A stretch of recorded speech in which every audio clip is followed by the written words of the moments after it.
विश्व के सभी मेरे साथियों को राजरत्न अम्बेडकर की ओर से जय भीम, नमो बुद्धाय। डॉक्टर बाबा साहब अम्बेडकर जी के 64वें महापरिनिर्वाण दिन के अवसर पर डॉक्टर बाबा साहब अम्बेडकर जी के विचारों को मैं त्रिवार अभिवादन करता हूं। We are the worst followers of the ever best leader in this world. हम इस दुनिया के सबसे बेहतरीन, सबसे अच्छे, सबसे बढ़िया लीडर के सबसे घटिया अनुयायी हैं। यह बात मैं इसलिए कह रहा हूं, हर साल डॉक्टर बाबा साहब अम्बेडकर जी को अभिवादन करने के लिए 6 दिसंबर को, 2 दिसंबर से ही मुंबई में, दादर में भारत भर से ही नहीं तो दुनिया भर से लोग डॉक्टर बाबा साहब अम्बेडकर जी को अभिवादन करने के लिए आ जाते हैं। इस साल कोरोना महामारी की वजह से महाराष्ट्र शासन ने चैत्य भूमि को बंद रखने के आदेश दिए हैं और इसलिए इस साल चैत्य भूमि पर डॉक्टर बाबा साहब अम्बेडकर जी को अभिवादन करने की मनाही है और इसीलिए महाराष्ट्र शासन ने एक उपक्रम चलाया है और उन्होंने ये अपील की है कि इस साल आप डॉक्टर बाबा साहब अम्बेडकर जी को अभिवादन करने के लिए नहीं आ सकते हो, इसलिए एक पोस्ट कार्ड चैत्य भूमि में भेजे और लाखों लोग टूट पड़े हैं, बाबा साहब के नाम से पोस्ट कार्ड चैत्य भूमि पर भेज रहे हैं। थोड़ी देर के लिए ये विचार कीजिए, ऐसा सोचिए कि डॉक्टर बाबा साहब अम्बेडकर जीवित है। क्या डॉक्टर बाबा साहब अम्बेडकर चाहते कि आप लोग बाबा साहब के मूवमेंट को पोस्ट कार्ड तक सीमित रखें? आज ये व्यवस्था आपको पोस्ट कार्ड मंगवा रही है, कल वो कहेंगे कि एक पन्ने के ऊपर 100 बार जय भीम लिखकर पानी में बहाओ, तो क्या आप उसके ऊपर काम करना शुरू कर दोगे? और इसलिए मैंने ये कहा कि we are the worst followers of the ever best leader in this world. Doctor Baba Saheb Ambedkar जी को अभिवादन करने के लिए अगर आप नहीं आ सकते हो, तो इसका मतलब बाबा साहब को भगवान बना दो। यह व्यवस्था बाबा साहब को भगवान और आप लोगों को भक्त बनाने के ऊपर तुली हुई है। मैं आप लोगों को फिर से एक बार यह चेतावनी देना चाहता हूं, आगाह करना चाहता हूं कि जिस दिन आप डॉक्टर बाबा साहब अम्बेडकर जी को भगवान बना दोगे, उसी दिन बाबा साहब के सभी काम खत्म हो जाएंगे। यह व्यवस्था बाबा साहब को भगवान बनाने के ऊपर तुली हुई है और आप लोगों को भक्त बनाने के ऊपर तुली हुई है। अभिवादन करना है तो जिस दिन अभिवादन करने की बारी आएगी उस दिन पीछे मत हटना। अभिवादन करना है। डॉक्टर बाबा साहब अम्बेडकर जी का महापरिनिर्वाण देखिए, कितने सारे फोटोज मैंने देखे हैं कि बाबा साहब अम्बेडकर जी के फोटो के नीचे उनकी बर्थ डेट लिखी जाती है, 14 अप्रैल 1891 और डैश जहां पर उनका महापरिनिर्वाण होता है, तो वो तारीख लिखी जानी चाहिए, लेकिन वहां पर लिखा जाता है टिल डेट। यानी बाबा साहब आज भी हमारे बीच है। उनके विचारों के माध्यम से, संविधान के माध्यम से, उन्होंने दिए हुए हक और अधिकार के माध्यम से आज भी हम लोगों में जीवित है। आज भी बाबा साहब की मूर्तियों को तोड़ा जाता है। क्यों? क्योंकि आज भी बाबा साहब डटकर हमारे लिए खड़े हैं, इसलिए तो बाबा साहब की मूर्तियों को तोड़ा जाता है। मरे हुए इंसान के मूर्तियों को तोड़ते हुए आपने कभी देखा है? काल्पनिक लोगों के, देवी देवताओं की मूर्तियों को तोड़ते हुए आपने कभी किसी को देखा है? बाबा साहब की मूर्तियों को इसलिए तोड़ा जाता है क्योंकि dead Ambedkar is more dangerous than live Ambedkar. और इसलिए इस व्यवस्था को बाबा साहब को वो पचा नहीं पा रही है, इसलिए वो बाबा साहब को हाईजैक करना चाहती है। आरएसएस हाईजैक कर रही है, बीजेपी हाईजैक करती है, शिवसेना हाईजैक करती है, कांग्रेस हाईजैक करती है, क्योंकि वो नहीं समझ पा रहे कि बाबा साहब को हम काउंटर नहीं कर पा रहे हैं, कैसे काउंटर करें, और इसलिए वो बाबा साहब को हाईजैक करने की कोशिश करती है और हम लोग हाईजैक होने दे देते हैं। जितना बाबा साहब के राइटिंग एंड स्पीचेस पर बीजेपी पढ़ाई करती है, आरएसएस पढ़ाई करती है, हम उसमें से 10% भी पढ़ाई नहीं करते। और इसलिए अभिवादन करने का जब समय आएगा तब पीछे नहीं हटना।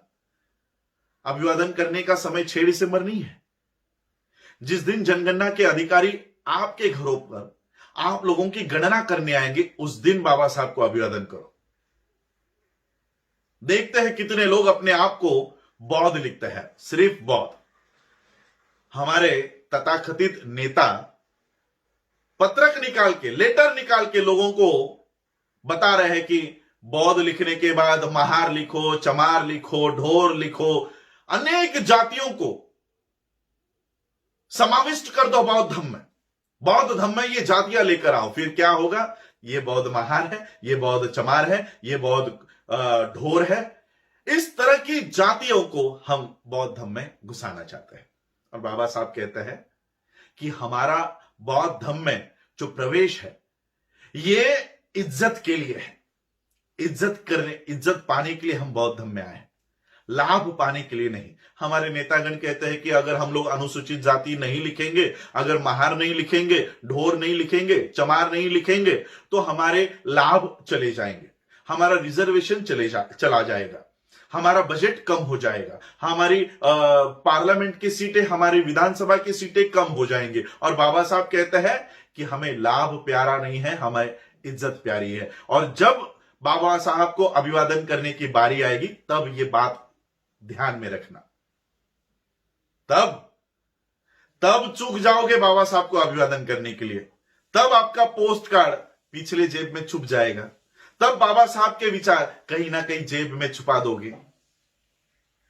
बाबा साहब को फॉलो करना, बाबा साहब का अनुयायी बनना इतना आसान नहीं है।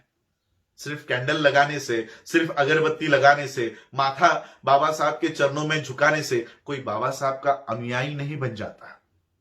अनुयायी और भक्त दोनों में बहुत अंतर है। ये जो काम करता है ये भक्त करता है, अनुयायी बाबा साहब के कदमों के ऊपर चलकर बाबा साहब का अनुकरण करता है। और इसलिए आज ये वीडियो मैं इसलिए बना रहा हूं कि हमें बाबा साहब का अनुयायी बनना है, हमें बाबा साहब का फॉलोवर बनना है, हमें बाबा साहब का भक्त नहीं बनना।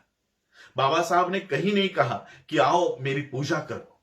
बाबा साहब का एक स्पीच है, बाबा साहब कहते हैं कि मेरी जय जयकार करने के बजाय मेरा अधूरा रहा हुआ काम पूरा करो। बाबा साहब को सिर्फ राजनीति तक मर्यादित मत रखो। बाबा साहब कहते हैं कि लोकतंत्र तब तक यशस्वी नहीं होगा जब तक सामाजिक और आर्थिक उत्थान नहीं होगा। तो बाबा साहब को सामाजिक और आर्थिक आंदोलन का, बाबा साहब का आंदोलन क्यों नहीं हम लोग खड़ा करते?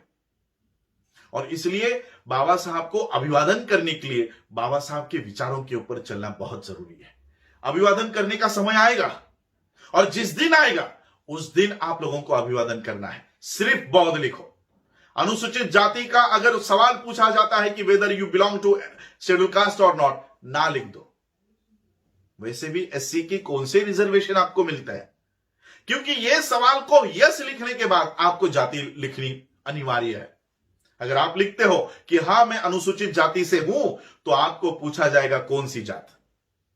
आ गए ना आप लोग बौद्ध धर्म में जातियों को लेकर। और बाबा साहब चाहते थे कि इस देश में से जातियां नष्ट हो, आप वो जातियों को बौद्ध धर्म में लेकर आ रहे हो।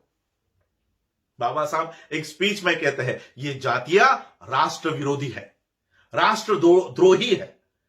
हम ही बाबा साहब के द्रोह में काम कर रहे हैं, हम ही बाबा साहब के विरोध में खड़े हो रहे हैं। और इसलिए मैं आज आप लोगों से बाबा साहब अंबेडकर जी के महापरिनिर्वाण दिन के अवसर पर यही प्रार्थना करने के लिए आया हूं कि बाबा साहब को भगवान ना बनाए और अपने आप को भक्त ना बनाए। हम बाबा साहब के अनुयायी हैं, हम फॉलोअर्स हैं बाबा साहब के।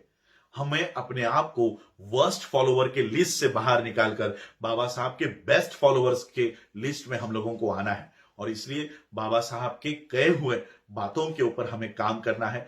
2021 में जब जनगणना आएगी उस समय हम बाबा साहब को अभिवादन करेंगे। उस समय जब एनुमरेटर हमारे घर पर आएगा उस समय हम अपने आप को बौद्ध बताकर, सिर्फ और सिर्फ बौद्ध बताकर बाबा साहब को अभिवादन करेंगे। यही हमारे अभिवादन का इस साल का तरीका होगा।